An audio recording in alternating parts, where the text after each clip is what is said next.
Shalom, shalom, shalom to everyone watching. This is Rabbi Moshe Otero with Sephardi Kosher Supervision with Ways of Israel. And I wanted to share with you a couple of thoughts that came into my mind over the issues of kashrut and the politics of kosher supervision. Today, I have received a call from someone that wanted to get our hechsher. Lo and behold, the person had a previous hechsher and was paying a lot of money for it and decided spending too much money for the certification. And I only have one shop, and really no one has come to my shop to buy any of my products. Supposedly I should have a lot more. And so this person reached out to me and said, I understand you have a certification. I said, yes, I do. I go, do you know about our certification? And she said, yes. I said, okay, let's go ahead and talk. So it was a very simple issue, which we were going to go ahead and issue this person our kashrut certification. But lo and behold, someone had told her in her ear, says Motse Shemra, don't use this certification because it's not accepted by the community. I go, can you tell me who told you that? I'm not at liberty to tell you. Right there, when they respond, I'm not at liberty to tell you who, you can guarantee that is Lashon Hara and Motse Shemra. And exactly that is what occurred. As a result, I lost the opportunity to be able to certify this person as a kosher business. It was going to be a dairy, and dairy is not too difficult unless it's Chalav Yisrael. And it was in the heart, you might say, of the Jewish community in Hollywood. So obviously someone told her in there, don't use that one. It's not accepted by the community. No, that's not true. I have other certifications that are alive and doing well in some of these areas. I'm even dealing with manufacturing firms that they have no problem because they're not open to the idea that we Jews are of speaking bad about a different hechsher.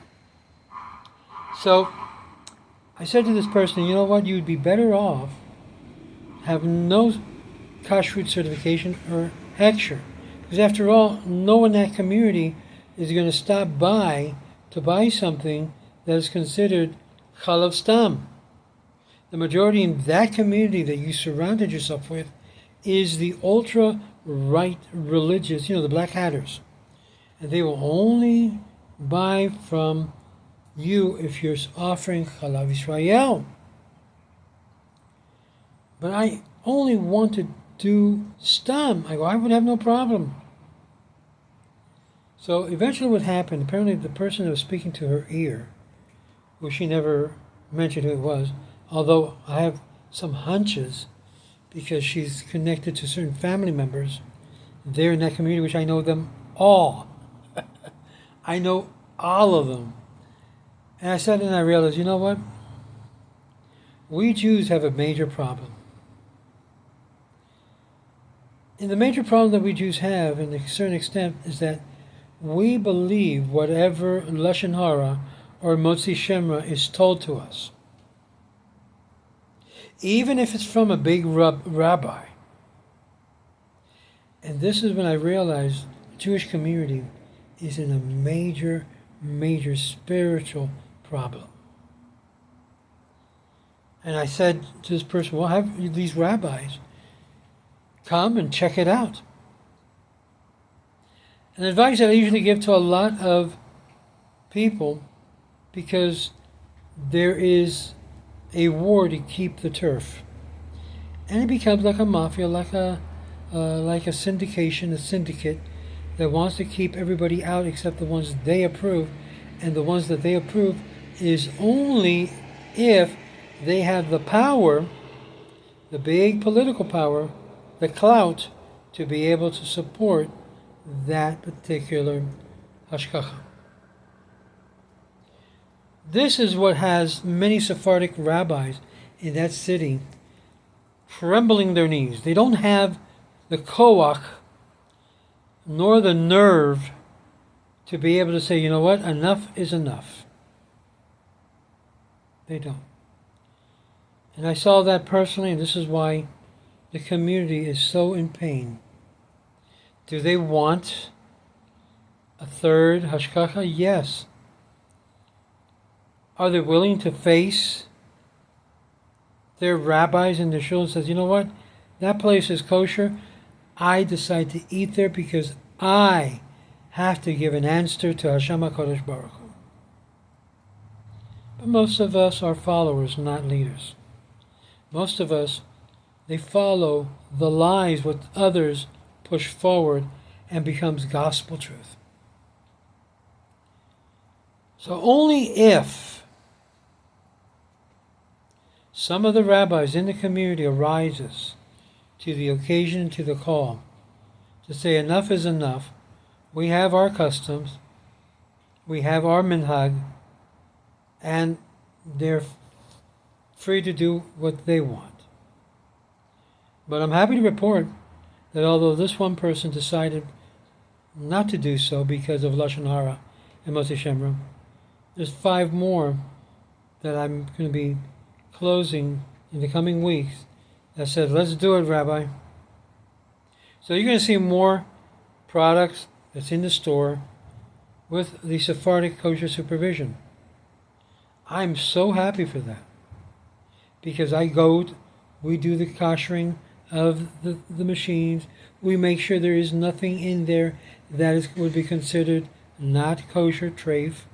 We make sure the processes are installed to make sure that is done the proper way according to Jewish law by Sephardic kosher supervision. So, saying that, when you stop into a kosher store or a kosher establishment, a food establishment, and they have their certificates hanging on the wall, be the certificate of kashrut that there is, that doesn't mean it's kosher. Just because they have the monopoly, it doesn't mean that that establishment is necessarily kosher. The community has relied upon the fact that if they have that certificate, it's being run kosher. That's not the case. On a couple of occasions, I've seen some of these stores running foul to kashrut law. And the majority of the consumers don't care necessarily, because as long as they have that piece of paper saying everything coming out of there is kosher, even though it may not be. So think about that for 1 second. So when a rabbi, even a rabbi of a big congregation, tells you, or tells its congregants, don't go to this place because this place is not kosher. Number one, they're in violation of halakhic law, which is not to destroy a Jewish business. Number two, they are becoming an instrument of Lashon Hara and Motse Shemra, which also has its consequences. And number three, they're opening up themselves up to a major demand or lawsuit if they proceed in calling an establishment that happens to be kosher not kosher. They can obviously say they're no longer under this particular certification, which we don't recognize. But to say and go out of their way and say this is not kosher, having never been to the place after the switch has been done, that's a major avera. That's a major sin. Just similar to the sin when a person mistreats a convert or a person who's in the process of converting. There are certain averos or sins that Hashem watches very closely and pays in kind. This is one of them. There are some rabbis out there, they're part of a board of rabbis, a vad as it were. They will go out of their way to do harm, they think, to a human being that perhaps is heading the organization, only to feel a sense of gratification that he was able to diss that person and the organization that he's running, not knowing it's being added up to his account in Shemayim. And one of these days, when that account is to the brim, and all of a sudden you hear about so-and-so is no longer with us, you will know now what happened. You don't play with converts, and you don't play with issues of kashrut, and you don't play in defaming the person who heads those type of institutions. You need to be careful.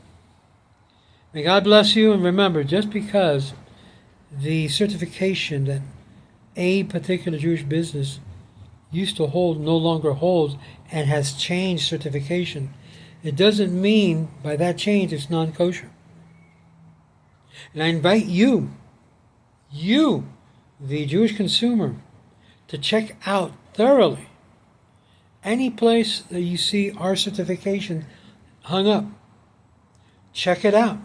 Go do a walkthrough. Ask the owner, would you allow me to do a walkthrough to make sure everything is kosher? I am sure he will or she will allow you to do so if everything is up to keep. And believe it or not, they dare not even go that route because they will lose. They will lose credibility before the congregation of Israel. So this is why I invite all of the members who may hear this video, if you belong to a congregation in Boca Raton, like Boca Raton Synagogue, or a synagogue in the Boca Raton area, or in the West Palm Beach area, or any areas there, I invite you personally, go visit one of the establishments that is under our supervision. For example, under Lulu's Grill. Take a look. Ask Shlomo. Be more than happy to give you a walkthrough. Have him go through a walkthrough with you, and you will see that every single thing that is bought in there, that has been processed through there, is kosher. If that was not the case, the former Hashgacha would not be trying to extortion Shlomo for over $17,000 to get his certificate back. $17,000! That's the extortion rate to get back his certificate. Is that the way we Jews deal with a fellow Jew?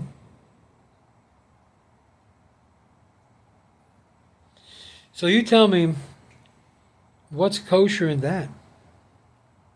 Violating a whole series of Jewish halacha. If I don't voice this, no one else will. But this is a known practice among many Kashrut Agency, except ours.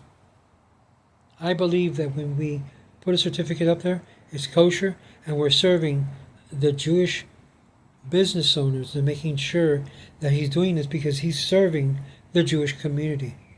And there has to be some fear of God. Many businesses I went through, they have no yirat shamayim. They only are doing what they're doing because of the standard of having to have a paper on the wall that says they're kosher. Go check them out, and you'll find a lot of violations taking place right below your nose. But you got to know what the law is, Jewish law. That's why you need to study and learn. That's why you need to be equipped. May Hashem bless you and bless everything that you do. And may you and yours enjoy a nice catering by Lulu's Catering. He does some incredible catering, some incredible shish kebab, some incredible meat, all Bet Yosef. Great food. And be part of our hashgacha. You're welcome to join our website or our site right there on Facebook. Sephardic Kosher Supervision. I mean, we have things that would make your mouth melt. May Hashem bless you and thank you for watching. This is Rabbi Moshe Otero with the Ways of Israel and with Sephardic Kosher Supervision.